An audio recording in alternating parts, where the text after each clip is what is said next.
All songs are poems. So this morning for our reading, our thoughts to ponder, I'm going to read the Bob Dylan song, "The Times They Are a-Changin'," as a poem. It was written in 1963-64, and these are his words. Come, gather round, people, wherever you roam, and admit that the waters around you have grown, and accept it that soon you'll be drenched to the bone. If your time to you is worth saving, then you better start swimming or you'll sink like a stone, for the times they are a-changin'. Come, writers and critics who prophesize with your pen, and keep your eyes wide, the chance won't come again. And don't speak too soon, for the wheel's still in spin, and there's no tellin' who that it's namin'. For the loser now will be later to win, for the times they are a-changin'. Come, senators, congressmen, please heed the call. Don't stand in the doorway, don't block up the hall, for he that gets hurt will be he who has stalled. There's a battle outside, and it's ragin'.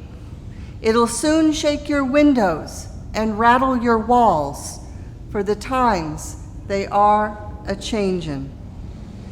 Come, mothers and fathers throughout the land, and don't criticize what you can't understand. Your sons and your daughters are beyond your command. Your old road is rapidly aging. Please get out of the new one if you can't lend your hand, for the times they are a-changin'. The line it is drawn, the curse it is cast, the slow one now will later be fast, as the present now will later be past. The order is rapidly fading, and the first one now will later be last, for the times they are a-changin'. All right, so I was born in 1961. There, I've outed myself. You can calculate my age from there. My first adolescent political consciousness began with Watergate, followed by the resignation of Nixon as president in 1974. I was just 12 and then 13 years old, and there already was a lot happening for me and my family during that time, including family economic turbulence and substance abuse, and an abrupt move from Ohio to New Jersey when we discovered that I also needed spinal surgery for scoliosis. For me, the loss of trust and security amidst idealism in these changes within my micro-family system were paralleled and crystallized together with the macro-political system at that time in a pivotal moment in my adolescent development in the 70s. A decade earlier, Bob Dylan wrote of his own sense of the impact of such changing times for the different generations, expressing both urgency and caution for what he prophesized and witnessed in what was to come. Now, how many of you were old enough in the 1960s to have some type of political consciousness or awareness of what was happening? Yeah, quite a few of you, okay? Did it creep up on you with a sudden shocking, it's like suddenly everything was full-blown before you even knew it? You maybe saw some seeds of change, but then it was full-blown. Didn't creep up on you? You saw it kind of happening as it was rolling out? Okay. Well, suddenly, there were cries and actions for justice were pouring out on the country on so many fronts. African American civil rights, Vietnam War resistors, the American Indian movement, the women's movement, Stonewall and gay rights. If you carried an identity from one of those impacted groups, perhaps it wasn't so sudden.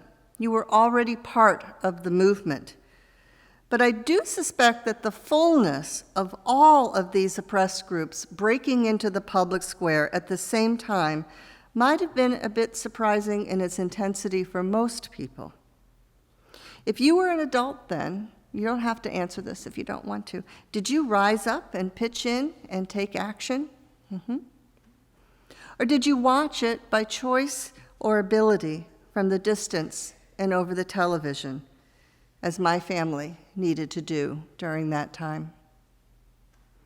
And then do today's public events, from first the Occupy movement to the Arab Spring to the People's Climate March in New York to the explosion of the Black Lives Matter movement across the country, to the Standing Rock Water Protectors, to the New Sanctuary and Families Belong Together movement for undocumented immigrants, to the Women's March and the ongoing national impact of the #MeToo movement, and then the March for Our Lives and Never Again student movement alongside the Poor People's Campaign, both of which helped to focus on voter registration that turned the tide for the Democrats in the House. And now, the youth-led Sunrise Movement for a Green New Deal and the global youth climate strikes on Fridays, including this past Friday.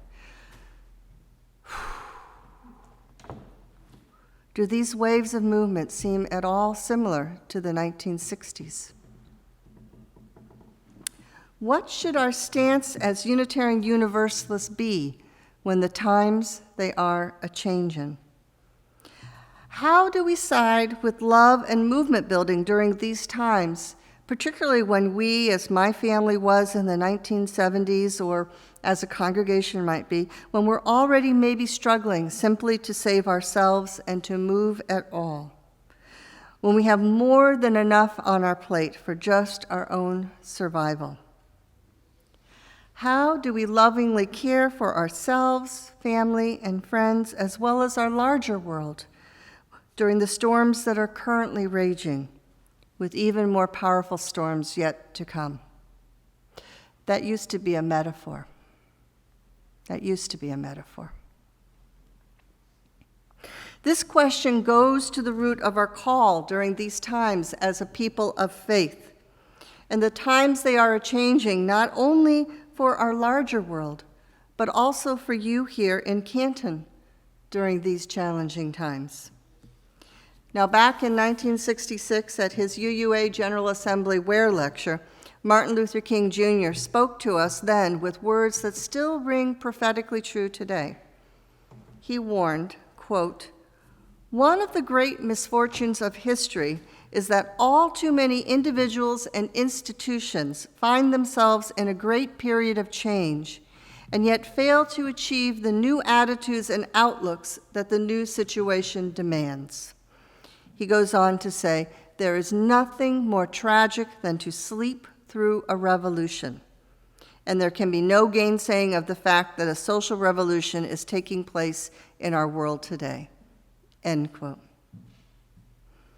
Indeed, a social revolution once again is taking place in our world today, with life and death at stake for so many.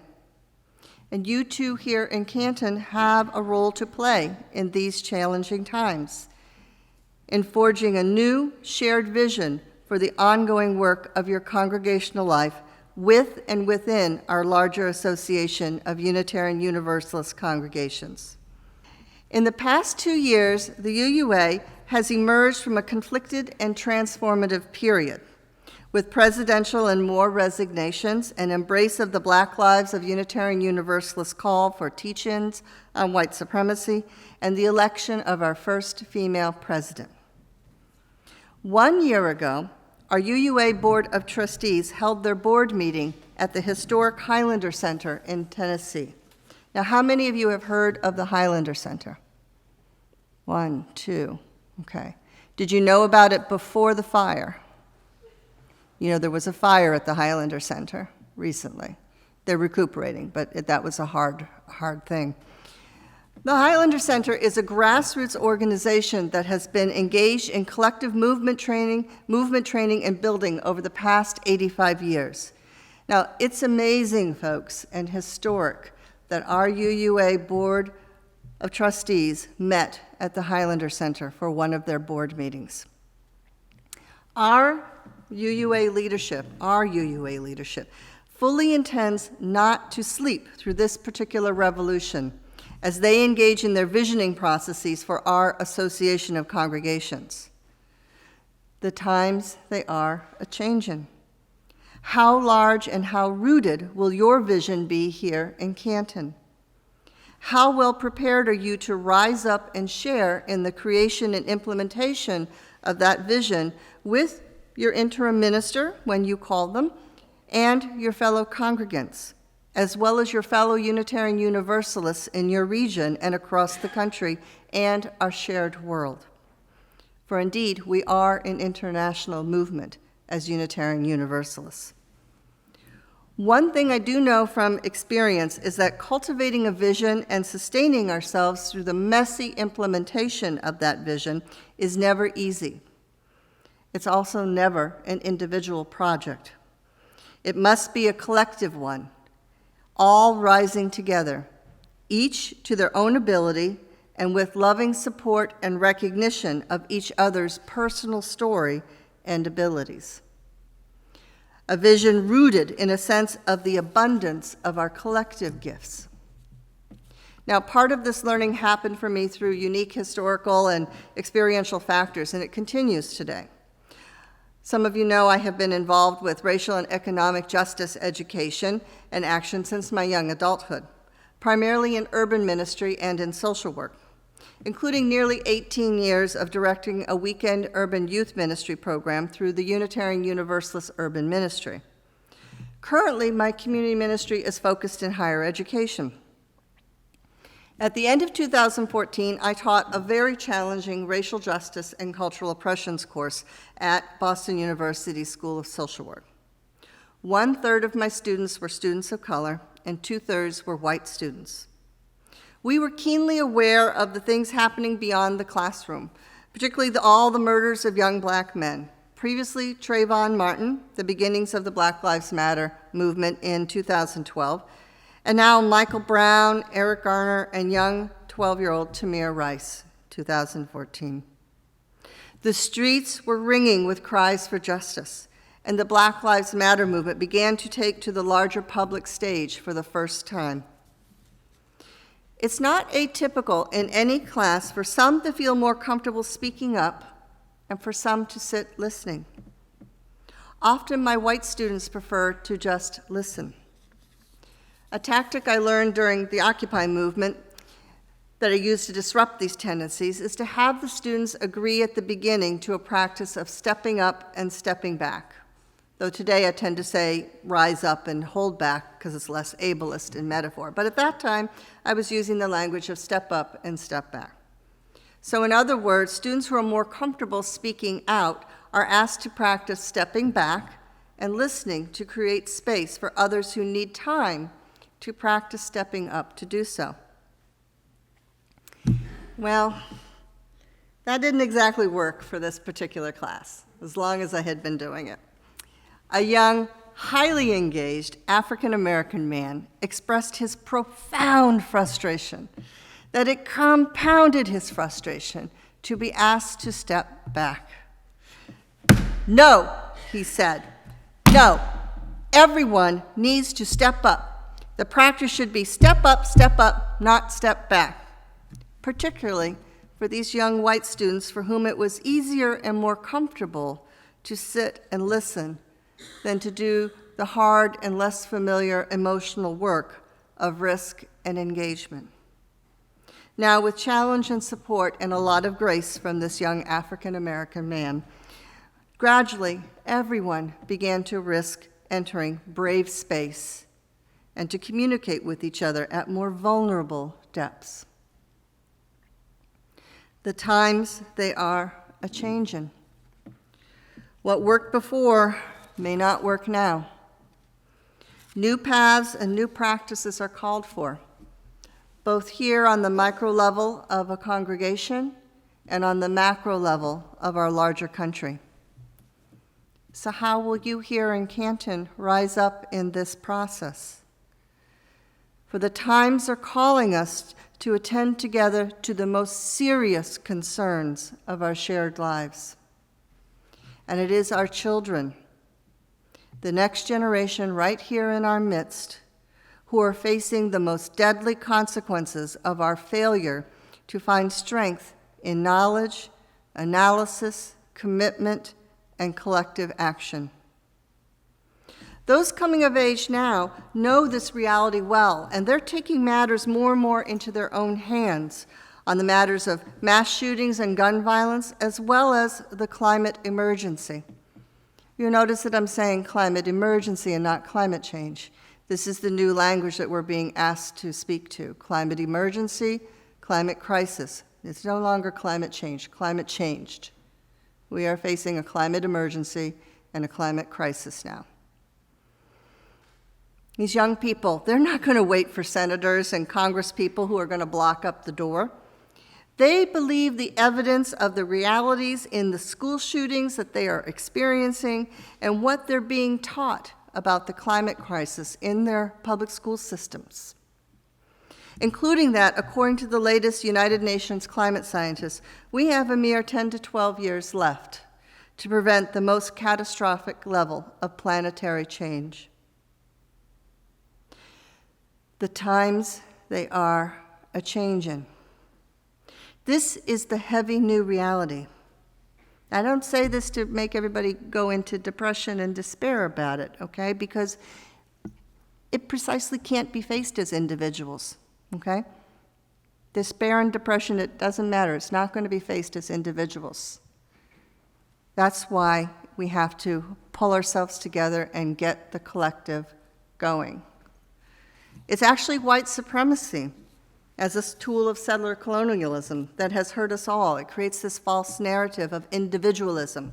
Pull yourself up by your bootstraps. Everybody in America can succeed. Nope. This reality is only going to be faced as a collective with culture change, deep culture change in all of our congregations. And in that, there is hope and energy.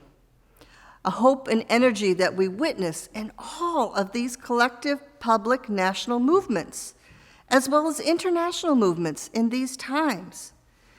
There is active hope to be found in the global youth-led climate strikes and actions that are happening nearly weekly. The most major one this past Friday.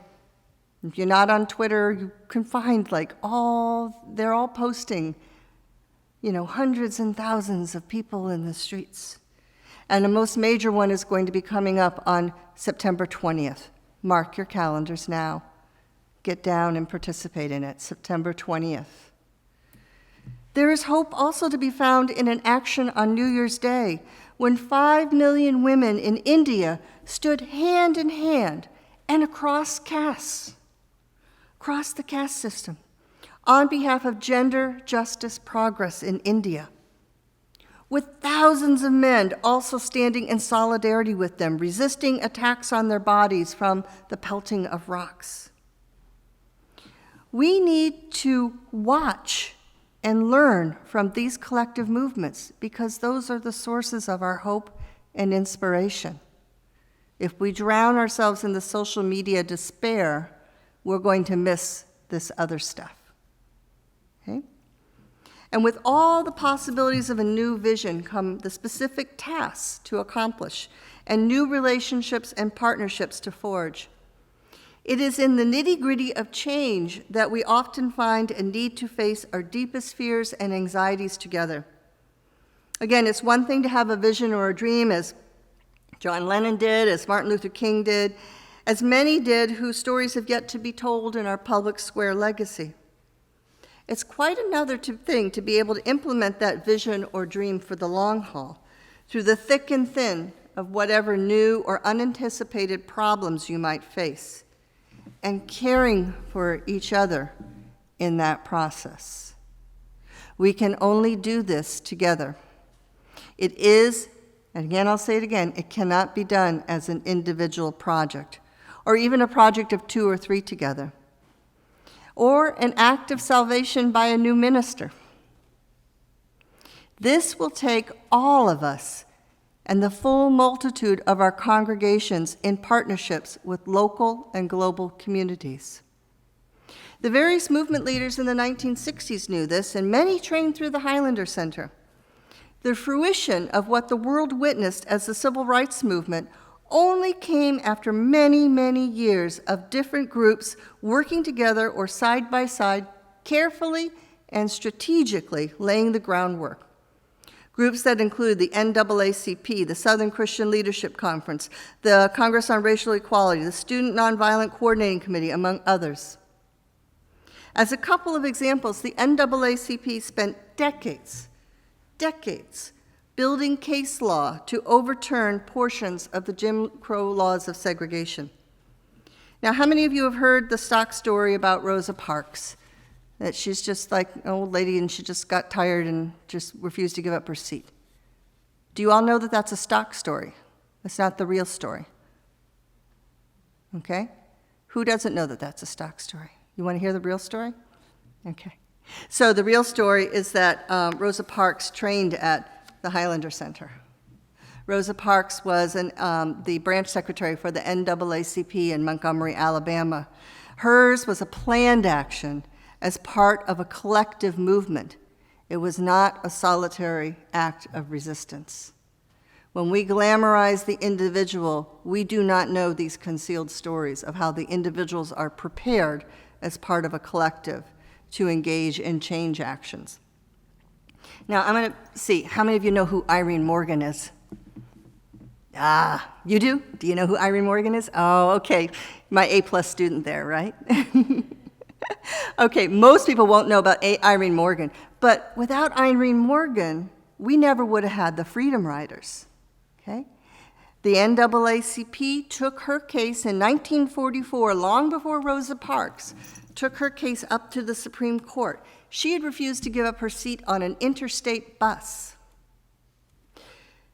The Supreme Court in 1946 used the Interstate Commerce Clause of the United States Constitution to strike down segregation laws on interstate buses. And the Freedom Riders of 1961, they wouldn't have been able to accomplish what they did on those buses if she had not had that breakthrough case long before Rosa Parks. Why don't we know these stories? Why don't we know these stories? If we don't know these stories, we don't know how change happens. We don't know how change occurs. We need to learn and relearn our United States history. It's only a few months ago that I learned the story of Mimi Ford, 17 years old, who risked integrating a swimming pool and was nearly scalded with acid being poured into the pool by a manager. If you watch the film about Mr. Rogers, you will learn about Mimi Ford, and you will understand why that scene, why Mr. Rogers was so subversive politically when he had a police officer. He and the African-American police officer were sharing a little tiny pool with their feet together. That was the direct aftermath of Mimi Ford's, okay? So you gotta know this history. We have so much that is recorded as stock and stories that we have so much concealed history. And it can't be anymore. We no longer can have it be only the hardcore activists, the hardcore trained activists who know this history. We have all got to learn this history, because in that, finding and retelling of these stories of resistance, the lessons of collective movement building, is where we find the hope that sustains us. It takes a lot to embrace the unknown with humility. It takes spiritual courage, and often what's called a leap of faith. We can intellectually know our interdependence, but we only really know it when we're engaged in it. And we find the capacity to speak our truth in community and to learn from each other, hold each other with love and compassion through the changes that are coming. So I'm going to return now to where I started. What will be your vision here in Canton as you engage in this work with your new interim minister? How large and how rooted are your relationships with each other? How well can you speak your truth to each other? How well can you share with vulnerability?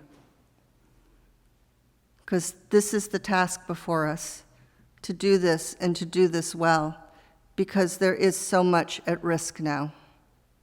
We cannot afford to do otherwise, and this is what our faith as Unitarian Universalists call us to do in these times.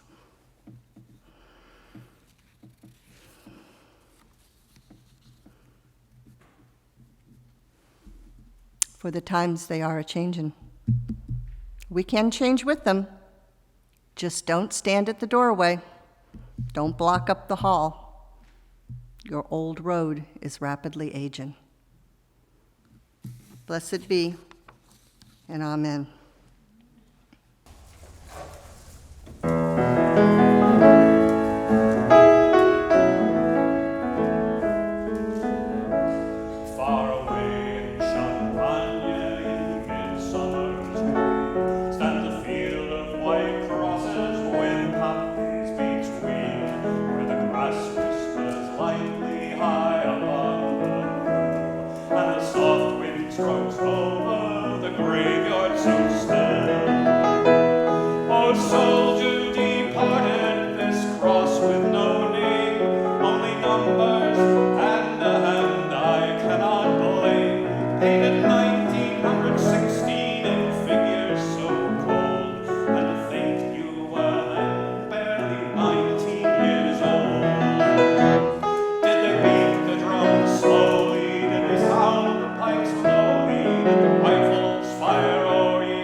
mutual benediction, number 702 in the back of your gray hymnal. Where hate rules, let us bring love. Where sorrow, joy. Let us strive more to comfort others than to be comforted, to understand others than to be understood, to love others more than to be loved. For it is in the giving that we receive, and in the pardoning that we are pardoned.